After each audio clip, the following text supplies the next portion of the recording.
Il existe des phrases qui ne sont pas seulement des mots. Ce sont des ponts, des clés, des portes qui mènent vers une vie nouvelle. Parfois, il suffit d'une seule phrase pour transformer une destinée entière.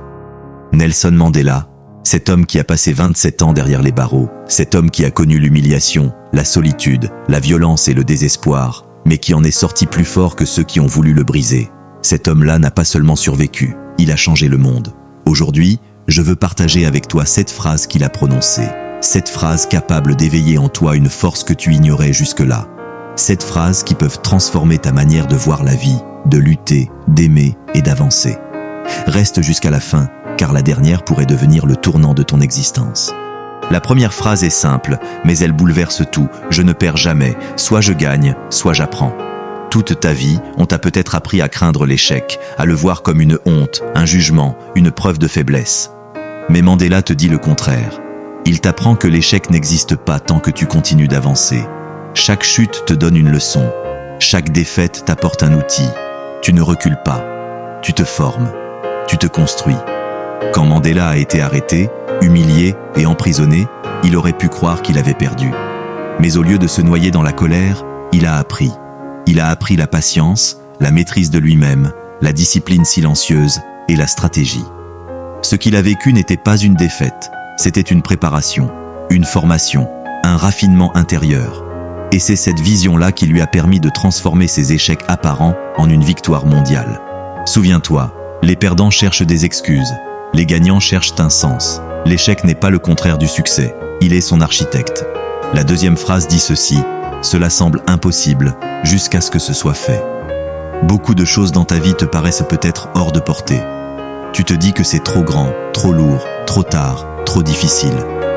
Mais Mandela te rappelle une vérité. Le sentiment d'impossible naît seulement lorsque ton esprit est plus petit que ton rêve. Tout ce que tu veux accomplir n'est pas impossible. C'est simplement nouveau, inconfortable, intimidant. Mandela vivait dans un pays où l'égalité paraissait impensable, où la liberté semblait être un mythe, où la réconciliation était un rêve fou. Pourtant, il avançait, jour après jour, convaincu que l'impossible n'était qu'un mot. Ce que tu considères comme impossible aujourd'hui deviendra normal demain si tu avances pas à pas. L'impossible n'est pas un mur, c'est une illusion. Et tout ce que tu veux est de l'autre côté de ta persévérance. La troisième phrase est un rappel essentiel. Le courage n'est pas l'absence de peur, mais la capacité de la vaincre. Les gens croient que les courageux n'ont pas peur. C'est faux. Avoir peur est humain. Ce n'est pas une faiblesse. Ce n'est pas un défaut. La vraie question n'est pas de savoir si tu as peur, mais si ta peur te contrôle, ou si tu avances malgré elle. Le courage, c'est marcher même quand tes jambes tremblent. C'est parler même quand ta voix vacille. C'est continuer même quand ton cœur doute. Mandela a avoué qu'il avait peur en entrant en prison.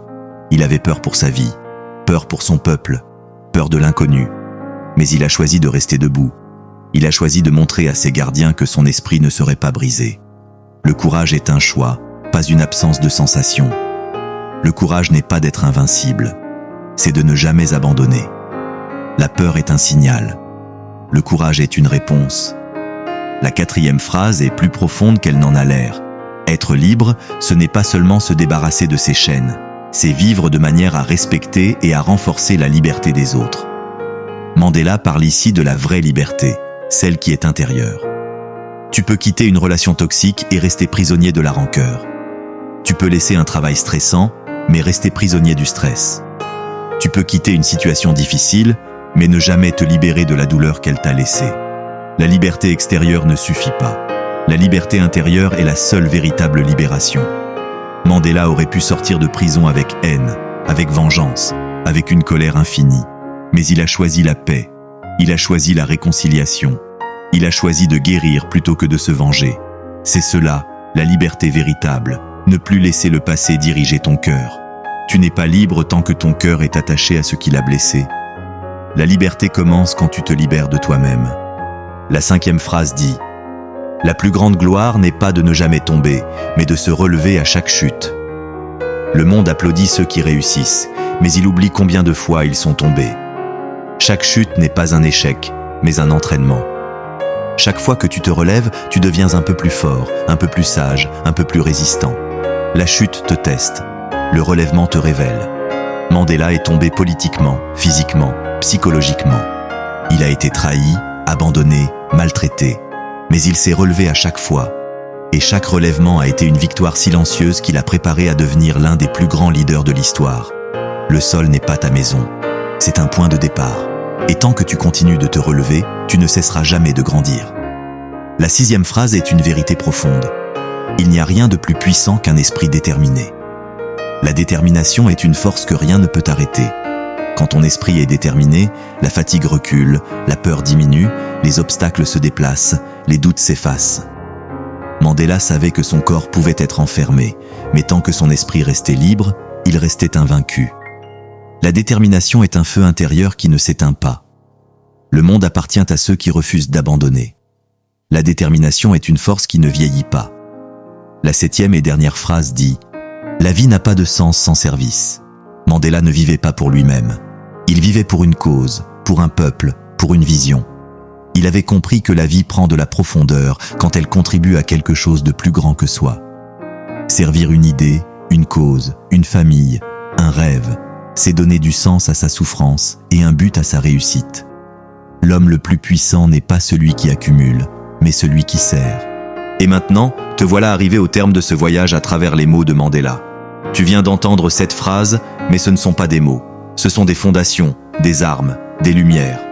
Tu peux continuer ta vie comme avant, ou tu peux décider que ces phrases deviendront ton guide, ta force, ta boussole.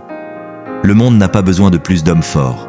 Il a besoin d'hommes qui se relèvent, qui apprennent, qui pardonnent, qui persévèrent, qui servent. Le monde a besoin de toi. Si ce message t'a touché, abonne-toi, partage et laisse un Amen en commentaire. Ta nouvelle vie commence peut-être aujourd'hui.